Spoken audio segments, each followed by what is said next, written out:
meron tayong gagawin ngayon. Itong machine. Napalitan ko lang to ng control dati. Ito yung electrical control niya. Tapos tatanggalin natin tong anthracite, carbon softener, saka yung pre-filter lilipat bago mag-raw tank.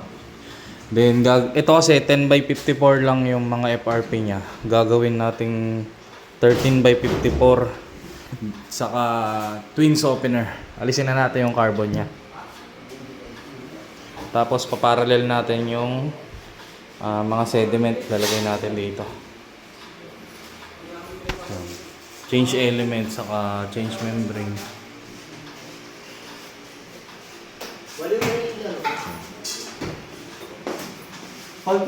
After upgrading, inalis na natin yung tatlo dito.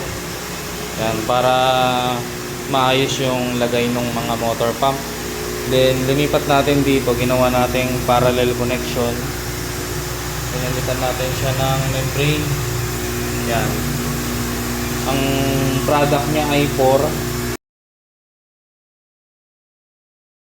Ang PVS niya is 500 plus yung source. So ang kinabit natin dito is EDR BW. Ang feed pressure ay 10. Ang system ay 150. Ang reject ay 3.5.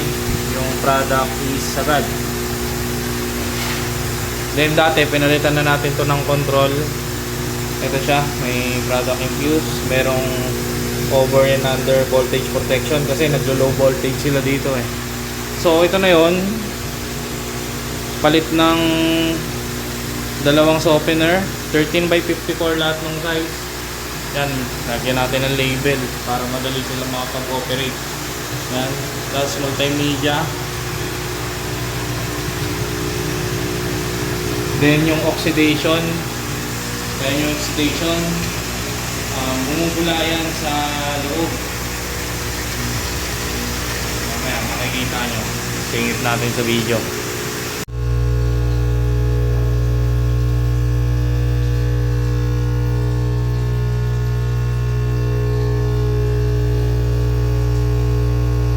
So ito yung total upgrading natin. Yan, meron siyang brine pump. Yan. Tapos yung drum niya, yung brine tank niya, ayun, linilik test pa.